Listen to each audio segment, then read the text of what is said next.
আসসালামু আলাইকুম ও রাহমাতুল্লাহ। জানিয়ে দিব এই মাত্র পাওয়া বাংলা সংবাদ। শুরুতেই সংবাদ শিরোনাম, এরপর বিস্তারিত। লুট হওয়া সব অস্ত্র উদ্ধার না হওয়া পর্যন্ত নির্বাচন স্থগিত চেয়ে হাইকোর্টে রিট। বাংলাদেশসহ ৭৫ দেশের জন্য সব ধরনের ভিসা স্থগিত করল যুক্তরাষ্ট্র। জামায়াতের সঙ্গে টানাপোড়েনের মধ্যে নতুন জোটের ইঙ্গিত ইসলামী আন্দোলনের। নাহিদ ইসলামের রাজনৈতিক অফিসে গুলি ভাঙচুর। এতক্ষণ শুনছিলেন সংবাদ শিরোনাম, এখন শুনবেন বিস্তারিত। তবে তার আগে আপনাদের কাছে একটি ছোট্ট রিকোয়েস্ট থাকবে, নিয়মিত দেশের সকল আপডেট সংবাদগুলো সবার আগে পেতে চ্যানেলটি সাবস্ক্রাইব করুন। লুট হওয়া সব অস্ত্র উদ্ধার না হওয়া পর্যন্ত নির্বাচন স্থগিত চেয়ে হাইকোর্টে রিট। জুলাই গণঅভ্যুত্থানের সময় লুট হওয়া সব অস্ত্র উদ্ধার না হওয়ায় আসন্ন সংসদ নির্বাচন স্থগিত চেয়ে হাইকোর্টে রিট দায়ের করা হয়েছে। বুধবার হাইকোর্টের সংশ্লিষ্ট শাখায় এই রিট করেন সুপ্রিম কোর্টের আইনজীবী মোহাম্মদ মাহমুদুল হাসান। রিটে মন্ত্রিপরিষদ সচিব, স্বরাষ্ট্র সচিব, আইন, বিচার ও সংসদ বিষয়ক মন্ত্রণালয়ের সচিব, নির্বাচন কমিশন সচিব, আইজিপি ও র্যাব মহাপরিচালককে বিবাদী করা হয়েছে। রিট আবেদনে লুট হওয়ার সব আগ্নেয়াস্ত্র ও গোলাবারুদ উদ্ধার না হওয়া পর্যন্ত এবং নির্বাচনের নিরাপদ পরিবেশ নিশ্চিত না হওয়া পর্যন্ত আসন্ন জাতীয় নির্বাচন স্থগিত রাখার নির্দেশনা চাওয়া হয়েছে। রিট আবেদনে বলা হয়েছে, বিভিন্ন গণমাধ্যমের তথ্য অনুযায়ী ২০২৪ সালের গণঅভ্যুত্থানের সময় দেশের বিভিন্ন থানা ও আইনশৃঙ্খলা রক্ষাবাহিনীর কার্যালয় থেকে ৫,৭৫০টি আগ্নেয়াস্ত্র এবং ৬,৫১,৬০৯ রাউন্ড গোলাবারুদ লুট হয়। সরকার এসব অস্ত্র উদ্ধারে পুরস্কার ঘোষণা করা সত্ত্বেও এর একটি উল্লেখযোগ্য অংশ এখনও উদ্ধার করা সম্ভব হয়নি। রিটে আরও বলা হয়, এই বিপুল পরিমাণ অস্ত্র সন্ত্রাসীদের হাতে থাকায় আসন্ন সংসদ নির্বাচনে ভোটার ও প্রার্থীদের জীবন চরম হুমকির মুখে পড়েছে। এরই মধ্যে ইনকিলাব মঞ্চের মুখপাত্র, ঢাকা ৮ আসনের এমপি পদপ্রার্থী শরীফ ওসমান বিন হাদি সন্ত্রাসীদের গুলিতে নিহত হওয়ার ঘটনা প্রমাণ করে যে অবৈধ অস্ত্র উদ্ধার না হলে এই নির্বাচন রক্তক্ষয়ী হবে। এছাড়া নির্বাচন কমিশনার অবসরপ্রাপ্ত ব্রিগেডিয়ার আবুল ফজল মোহাম্মদ সানাউল্লাহ বক্তব্য প্রদান করেছেন যে নির্বাচনের আগে অবৈধ অস্ত্র উদ্ধার করা অত্যন্ত জরুরি। রিটে আরও বলা হয়, সরকার কিছু এমপি পদপ্রার্থীর জন্য গানম্যানের ব্যবস্থা করলেও দেশের আপামর ভোটারদের নিরাপত্তার জন্য কোনো কার্যকর ব্যবস্থা গ্রহণ করেনি। এই অবস্থায় লুণ্ঠিত অস্ত্র উদ্ধার না করে নির্বাচনের আয়োজন করা হলে তা সংবিধানের ৩২ অনুচ্ছেদ অনুযায়ী ভোটার ও প্রার্থীদের মৌলিক অধিকার অর্থাৎ জীবনের অধিকারের চরম লঙ্ঘন হবে। বাংলাদেশসহ ৭৫ দেশের জন্য সব ধরনের ভিসা স্থগিত করল যুক্তরাষ্ট্র। যুক্তরাষ্ট্র ৭৫টি দেশের নাগরিকদের জন্য সব ধরনের ভিসা প্রক্রিয়া অনির্দিষ্টকালের জন্য স্থগিত করেছে। মার্কিন পররাষ্ট্র দপ্তর জানিয়েছে, এসব দেশের আবেদনকারীরা ভবিষ্যতে যুক্তরাষ্ট্রে গিয়ে সরকারি সহায়তার ওপর নির্ভর করতে পারেন, এমন আশঙ্কা থেকেই এই সিদ্ধান্ত নেওয়া হয়েছে। বুধবার ১৪ জানুয়ারি ফক্স নিউজের এক প্রতিবেদনে এ তথ্য জানানো হয়েছে। ফক্স নিউজের হাতে আসা পররাষ্ট্র দপ্তরের একটি অভ্যন্তরীণ নথিতে বলা হয়েছে, ভিসা যাচাই ও নিরাপত্তা প্রক্রিয়া পুনর্মূল্যায়ন শেষ না হওয়া পর্যন্ত সংশ্লিষ্ট দেশগুলোর জন্য ভিসা দেওয়া হবে না। কনসুলার কর্মকর্তাদের বিদ্যমান আইনের আওতায় ভিসা প্রত্যাখ্যানের নির্দেশ দেওয়া হয়েছে। এই তালিকায় Somalia, Russia, Afghanistan, Brazil, Iran, Iraq, মিশর, নাইজেরিয়া, থাইল্যান্ড, ইয়েমেন সহ আরও বহু দেশ রয়েছে। দক্ষিণ এশিয়ার দেশগুলোর মধ্যে এই তালিকায় বাংলাদেশ, নেপাল, ভুটান ও মিয়ানমারও রয়েছে। মিনেসোটা কেন্দ্রিক বড় ধরনের জালিয়াতি কেলেঙ্কারির পর সোমালিয়া বিশেষ নজরদারিতে এসেছে বলে জানানো হয়েছে। সেখানে করদাতাদের অর্থে পরিচালিত সুবিধা কর্মসূচিতে ব্যাপক অপব্যবহার উদ্ঘাটন করা হয়। অভিযুক্তদের বড় একটি অংশ সোমালি নাগরিক বা সোমালি আমেরিকান। ২০২৫ সালের নভেম্বর মাসে বিশ্বজুড়ে যুক্তরাষ্ট্রের দূতাবাসগুলিতে স্টেট ডিপার্টমেন্ট পাবলিক চার্জ বিধানের আওতায় কঠোর নতুন স্ক্রিনিং নিয়ম কার্যকরের নির্দেশ দেওয়া হয়। নির্দেশনায় বলা হয়, যারা সরকারি সহায়তার ওপর নির্ভরশীল হয়ে পড়তে পারেন এমন আবেদনকারীদের ভিসা না দিতে কনসুলার কর্মকর্তারা স্বাস্থ্য, বয়স, ইংরেজি দক্ষতা, আর্থিক সক্ষমতা এবং দীর্ঘমেয়াদী চিকিৎসা প্রয়োজন হতে পারে কিনা এসব নানা বিষয় বিবেচনায় নেবেন। এতে বলা হয়েছে, বয়স্ক বা অতিরিক্ত ওজনের আবেদনকারী, অতীতে সরকারি নগদ সহায়তা গ্রহণকারী কিংবা কোনো প্রতিষ্ঠানে থাকার ইতিহাস রয়েছে এমন ব্যক্তিদেরও ভিসা নাকচ হতে পারে। স্টেট ডিপার্টমেন্টের মুখপাত্র টমি পিগাট এক বিবৃতিতে বলেন, যুক্তরাষ্ট্রে এসে পাবলিক চার্জে পরিণত হতে পারেন এবং আমেরিকান জনগণের উদারতার অপব্যবহার করবেন এমন সম্ভাব্য অভিবাসীদের অযোগ্য ঘোষণার দীর্ঘদিনের ক্ষমতা স্টেট ডিপার্টমেন্ট ব্যবহার করবে। তিনি বলেন, এই ৭৫টি দেশ থেকে অভিবাসন প্রক্রিয়া স্থগিত রাখা হবে, যাতে কল্যাণভিত্তিক সুবিধা গ্রহণের উদ্দেশ্যে বিদেশি নাগরিকদের প্রবেশ ঠেকাতে ভিসা প্রক্রিয়া পুনর্মূল্যায়ন করা যায়।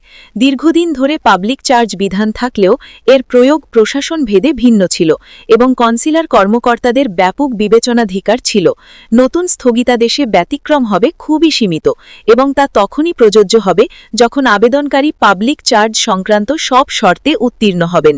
ভিসা নিষেধাজ্ঞায় ৭৫টি দেশ: Afghanistan, Albania, Algeria, Antigua and Barbuda, Armenia, Azerbaijan, Bahamas, Bangladesh, Barbados, Belarus, Belize, Bhutan, Bosnia, Brazil, Myanmar, Burma, Cambodia, Cameroon, Cape Verde, Colombia, Cote d'Ivoire, Cuba, কঙ্গোর ধানাতান্ত্রিক প্রজাতন্ত্র, ডমিনিকা, মিশর, Eritrea, Ethiopia, Fiji, Gambia, Georgia, Ghana, Grenada, Guatemala, Guinea, Haiti, Iran, Iraq, Jamaica, Jordan, Kazakhstan, Kosovo, Kuwait, Kyrgyzstan, Laos, Lebanon, Liberia, Macedonia, Moldova, Mongolia, Montenegro, Morocco, Nepal, Nicaragua, Nigeria, Pakistan, কঙ্গোর প্রজাতন্ত্র, Russia, Rwanda, Saint Kitts and Nevis, Saint Lucia, Saint Vincent and the Grenadines, Senegal, Sierra Leone,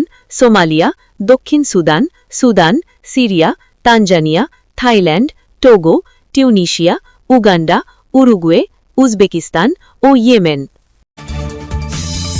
জামায়াতের সঙ্গে টানাপোড়েনের মধ্যে নতুন জোটের ইঙ্গিত ইসলামী আন্দোলনের। জামায়াতে ইসলামীর সঙ্গে আসন সমঝোতা যখন জটিলতায়, তখন নতুন জোটের ইঙ্গিত দিলেন ইসলামী আন্দোলনের বাংলাদেশ এর জ্যেষ্ঠ যুগ্ম মহাসচিব ও মুখপাত্র গাজী আতাউর রহমান। গাজী আতাউর রহমান বলেন, ২০ তারিখ হল মনোনয়নপত্র প্রত্যাহারের শেষ দিন। নির্বাচন হল ফেব্রুয়ারির ১২ তারিখ, তাই না? ফেব্রুয়ারির ১২ তারিখের আগ পর্যন্ত যে কোনো কিছু ঘটতে পারে। আজ বুধবার বিকেলে রাজধানীর পুরানা পল্টনে ইসলামী আন্দোলনের কেন্দ্রীয় কার্যালয়ে সাংবাদিকদের প্রশ্নে একথা বলেন চরমোনাই পীরের দলটির মুখপাত্র।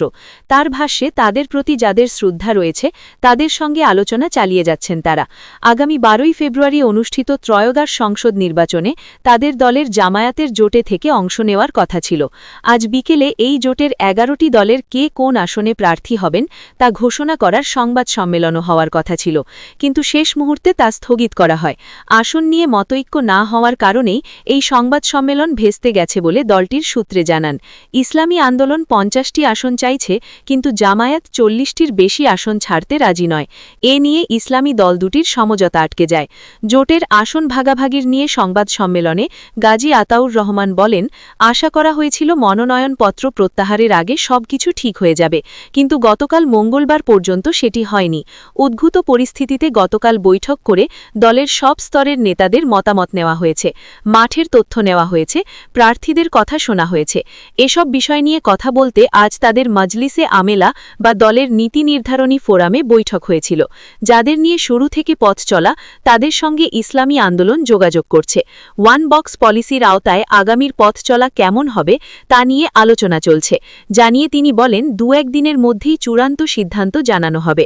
সাংবাদিকদের এক প্রশ্নের উত্তরে ইসলামী আন্দোলনের মুখপাত্র বলেন, জামায়াতে ইসলামীর আমির বিএনপির চেয়ারম্যান তারেক রহমানের সঙ্গে সাক্ষাৎ করে ঘোষণা দিয়ে এসেছেন যে তারা সামনে ঐক্যবদ্ধভাবে সরকার গঠন করার জন্য আলোচনা করবেন। এ আলোচনা নির্বাচনের পরও হবে। নাহিদ ইসলামের রাজনৈতিক অফিসে গুলি ভাঙচুর।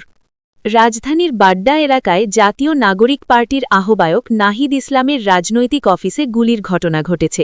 মঙ্গলবার সকালে এই ঘটনা ঘটে। এনসিপির মিডিয়া উপকমিটির প্রধান মাহবুব আলম এ বিষয়টি নিশ্চিত করেছেন। তিনি বলেন, বুধবার সকালে ৩৮ নম্বর ওয়ার্ডে অবস্থিত আমাদের একটি সাংগঠনিক অফিসে গুলির ঘটনা ঘটেছে। কে বা কারা করছে জানা যায়নি। অফিসে থাকা ব্যানার, ফেস্টুন, আহ্বায়কের ছবিও ভাঙচুর করা হয়েছে। পুলিশ এ ঘটনা তদন্ত করছে। এর আগে জাতীয় নাগরিক পার্টির আহ্বায়ক নাহিদ ইসলাম বলেছেন, একটি বিশেষ রাজনৈতিক দল আসন্ন গণভোটের না ভোটের পক্ষে প্রচারণা চালাচ্ছে, কিন্তু যদি গণভোটের না জয়যুক্ত হয় তাহলে দেশে পুরনো পদ্ধতিই বহাল থাকবে এবং এর ফলে জুলাই অভ্যুত্থান ব্যর্থ হবে।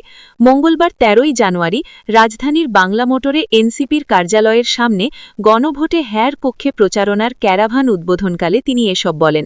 নাহিদ ইসলাম বলেন, হ্যাঁ ভোটের কথা বলাটা সব রাজনৈতিক দলের দায়িত্ব ছিল, তবে আমরা দেখতে পাচ্ছি একটা বিশেষ দল নার পক্ষে কথা তুলছে। আমরা বলতে চাই, গণভোটে না পাশ হলে গণ অভ্যুত্থান ব্যর্থ হবে। আপনারা যদি আমাদের ভোট নাও দেন, তবু আমাদের অনুরোধ থাকবে আপনারা গণভোটে হ্যাঁ ভোট দেবেন। গণভোটে দেশকে ৫০ বছর এগিয়ে নেওয়ার সুযোগ এসেছে। তিনি বলেন, যারা নার পক্ষে কথা বলছেন তারা আসলে কি বার্তা দিতে চান তা স্পষ্ট নয়। না ভোট পাশ হলে যে ক্ষমতায় আসবে সেই শক্তি স্বৈরাচারী হবে। তাই এবারের ভোট বাংলাদেশকে আগামী ৫০ বছর এগিয়ে নেওয়ার ভোট। মানুষকে সচেতনভাবে ভোট দেওয়ার জন্য আহ্বান রইল। ১১ দলীয় জোট নির্বাচনে জিতলে সরকার গঠন করে সংস্কার কাজ সম্পন্ন করবে, জানিয়ে এনসিপির আহ্বায়ক নাহিদ ইসলাম। তিনি আওয়ামী লীগ ১০ টাকায় চাল খাওয়াবে বলে দেশকে ছারখার করে দিয়েছে বলে মন্তব্য করেন। সস্তা প্রচারণা করে মানুষের সঙ্গে প্রতারণা করা যাবে না। তিনি নিয়োগ পরীক্ষার প্রশ্নফাঁস নিয়েও কথা বলেন। নাহিদ বলেন, এই সরকারের আমলেও আমরা প্রশ্নফাঁসের ঘটনা দেখেছি। হ্যাঁ ভোটের ব্যর্থ হলে দেশ ফের আগের ব্যবস্থাতেই ফিরে যাবে। অনুষ্ঠানে প্রিয় দর্শক, ভিডিওটি কেমন লেগেছে অবশ্যই কমেন্ট বক্সে জানাবেন। নতুন ভিডিও সবার আগে পেতে চ্যানেলটি সাবস্ক্রাইব করে আমাদের সাথেই থাকবেন। ধন্যবাদ।